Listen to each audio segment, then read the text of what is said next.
Selamat datang kembali di video YouTube saya kepada teman-teman dan Bapak Agus Purnomo. Pada video kali ini, saya akan menjelaskan terkait dengan risk kategori in halal food transportation, a preliminary findings. Perkenalkan, nama saya Niputu Ena Putriswari dengan NPM 6204023 dari kelas D4 Logistik Bisnis 4A. Pada pembahasan pertama, kita akan membahas terkait dengan abstrak. Permasalahan makanan halal terjadi karena adanya isu status makanan halal dan risiko kontaminasi di sepanjang rantai pasokan makanan halal di Malaysia. Oleh karena itu, penelitian ini dilakukan untuk mengidentifikasi kategori risiko terhadap makanan halal selama proses transportasi, penyimpanan, dan distribusi. Pendekatan digunakan adalah secara kualitatif dengan menggunakan metode wawancara, di mana pengolahan data akan dilakukan menggunakan perangkat Ultra Atlas versi 7 untuk mengidentifikasi tema dan subtema penelitian ini. Selanjutnya adalah introduction. Integritas rantai pasokan makanan halal telah menjadi perhatian yang semakin meningkat di pasaran, sehingga perusahaan jasa logistik maupun transportasi halal itu harus memiliki sertifikasi halal dari The Department of Islamic Development of Malaysia atau JAKIM melalui sertifikasi Malaysia Standard of Halal Logistik. Tujuan penelitian ini adalah untuk mengidentifikasi kategori risiko selama pelaksanaan kegiatan transportasi dengan meningkatkan risiko yang dapat mengontaminasi produk-produk halal. Dengan demikian, penelitian ini dapat membantu perusahaan jasa logistik atau transportasi halal untuk mencegah risiko kontaminasi produk non-halal. Selanjutnya adalah terkait dengan tinjauan literatur. Menurut Tillman et al. Tahun 2013, logistik halal merupakan proses pengelolaan pengadaan, pergerakan, penyimpanan, dan penanganan bahan, baik itu persediaan maupun barang jadi, berupa makanan maupun non-makanan, serta informasi dan dokumentasi terkait perusahaan berdasarkan hukum syariat Islam. Yang kedua adalah transportasi makanan halal, merupakan bagian dari logistik halal dengan menyediakan layanan transportasi pengumpulan produk makanan untuk keluar, konsolidasi, penanganan penyimpanan, dan pergerakan produk halal. Selanjutnya adalah pengertian terkait dengan risiko.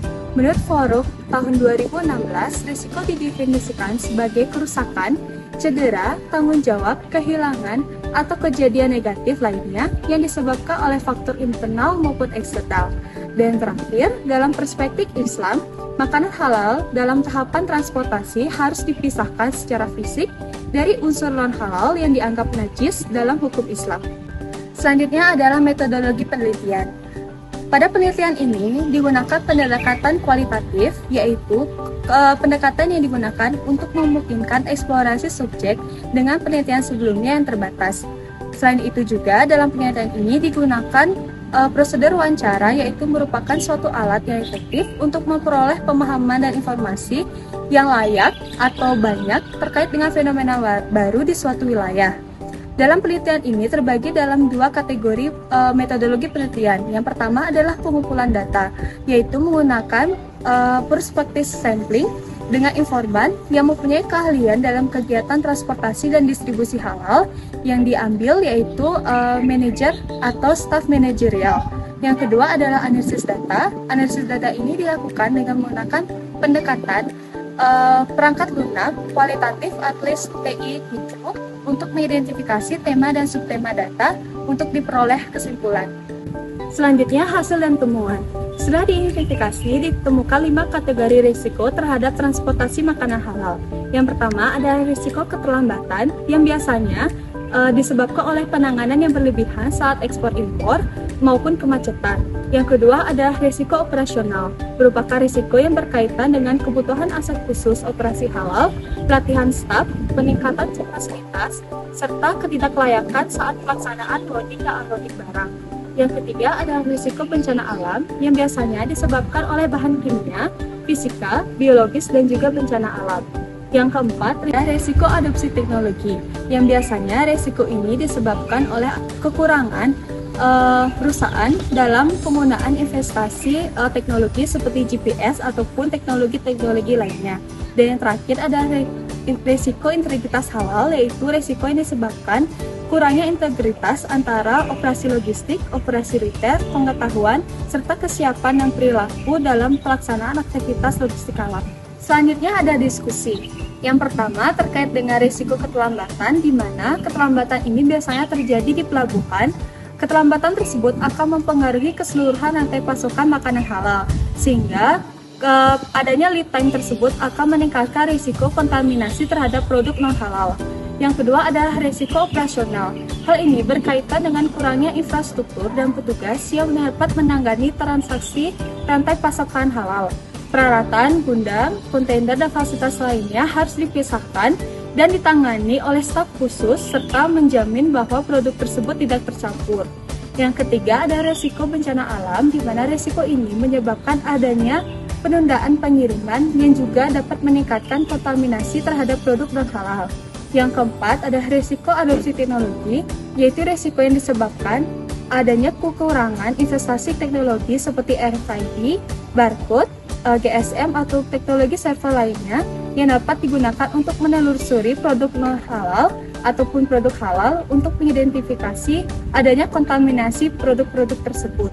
Dan terakhir adalah risiko integrasi halal, yaitu integrasi antar perusahaan dalam rantai pasokan halal yang kurang, sehingga kurangnya penjaminan atas pelaksanaan operasional transportasi halal. Integritas halal ini dapat dicapai jika proses pembelian, produksi, proses penyimpanan, dan juga pendistribusian sesuai dengan syariat Islam. Selanjutnya adalah kesimpulan. Dalam penelitian ini menunjukkan bahwa resiko penundaan, resiko operasional, resiko bencana alam, resiko adopsi teknologi, dan resiko integritas halal merupakan faktor-faktor yang dapat meningkatkan resiko kontaminasi transportasi makanan halal. Sehingga peraturan dan ketentuan pemerintah, kepatuhan dan SOP perusahaan dapat mengendalikan resiko ini. Selain itu juga, penggunaan alat-alat tidak boleh dicampur baik dalam proses penyimpanan, penanganan, dan pengangkutan.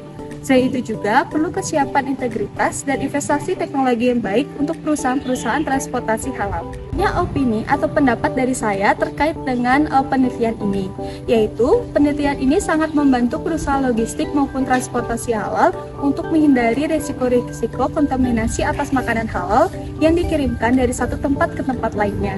Sehingga perusahaan dapat memulainya dengan membuat standar operasional prosedur atau SOP yang sesuai dengan standar baku perusahaan, hukum-hukum Islam, dan juga peraturan dari pemerintah.